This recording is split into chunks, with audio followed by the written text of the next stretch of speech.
Hello everyone. So in this video I wanted to talk about increasing or decreasing using a garter bar. Now this is a pretty valuable accessory for your knitting machine. They're available for most gauges and brands of machine. I happen to be using a Bond here, but the principle of using a garter bar is the same no matter what machine you have.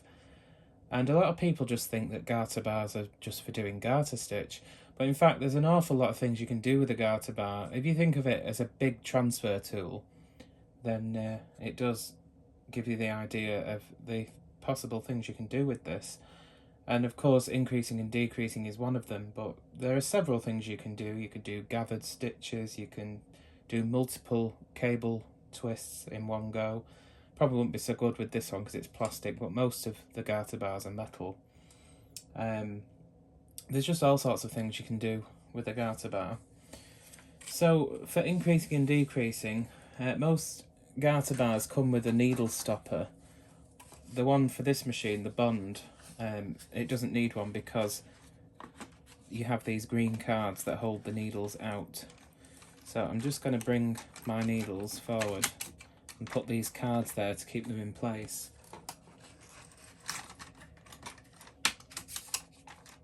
And all the stitches are behind the latches with the garter bar, with the stopper, or in the Bond's case, the green cards behind the needles to keep them from moving back.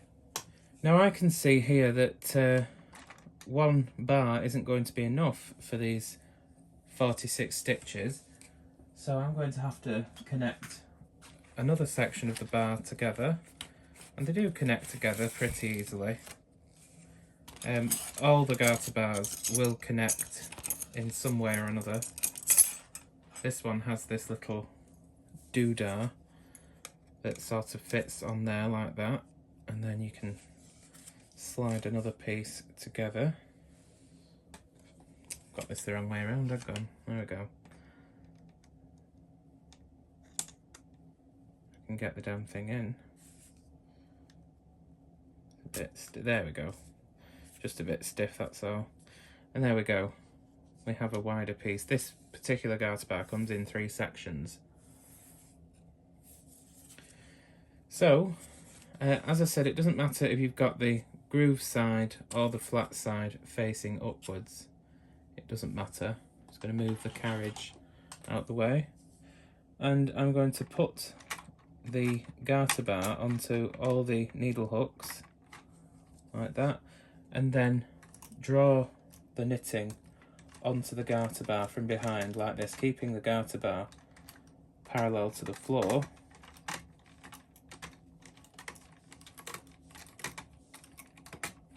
Now I've just finished some ribbing here, so the stitches are tighter than they would be normally, but that's okay.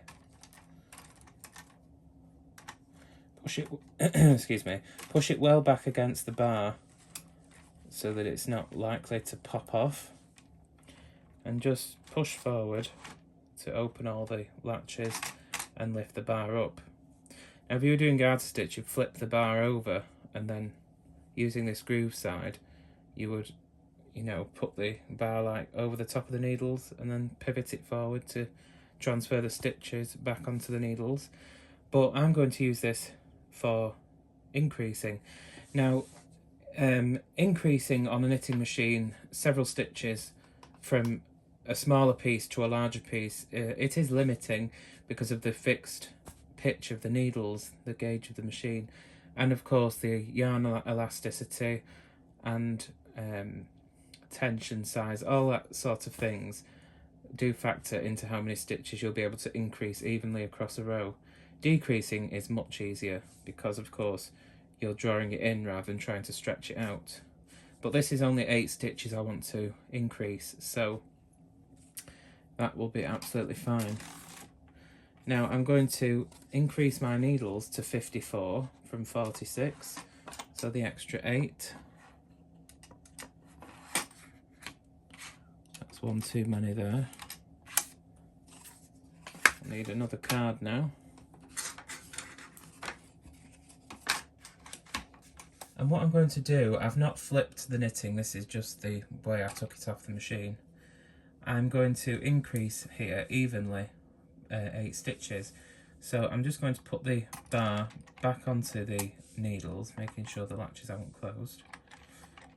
Okay, and I'm going to use my fingertip here to push these 2 stitches. You can pull from behind as well if you find it easier, onto these first 2 needles. I'm going to lift the bar up and move it over one, skip that 3rd needle there in this particular arrangement, and pull the next one off, or push it with your fingertip, whichever. Okay, and then I'm going to push on the next 6 here. Oops, 1, 2, 3, 4, 2 more. Oops. You just have to be careful that the needles have actually been caught properly by the bar. There we go. As I said, this is ribbing that I've knitted here in a tighter tension, so it's a bit more difficult to pop it off the bar. So I've put 6 more on there. I'm going to lift it up again and move it over by 1 needle.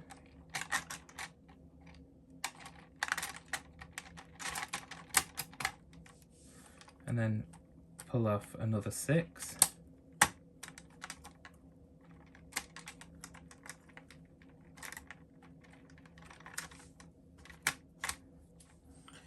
Move the camera angle slightly so you can see better. Here's my increase here. So I'm going to move the bar over by 1 needle to the next one and push on 6 more.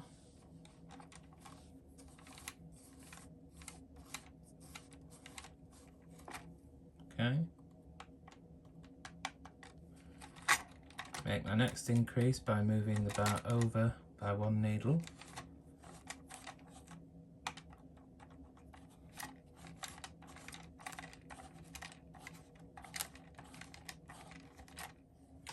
Okay, so now I've increased evenly all the way along. I can take out my stopper, or in the Bond's case, the green cards, and just push all the needles back to working position, keeping them inside their hooks, because now what we need to do, of course, just like with any increase that we do on the machine, an empty needle will create an eyelet, and if we were doing lace with the garter bar, then we can leave these needles empty, but I don't want that. I want increases, so I'm going to take the heel of the stitch here and put it on the empty needle. I'm going to do that all the way along until I've filled in all these empty needles.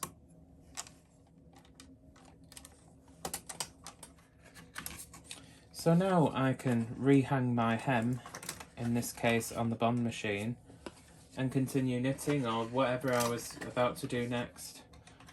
But that is increasing or decreasing, same method applies, using the garter bar.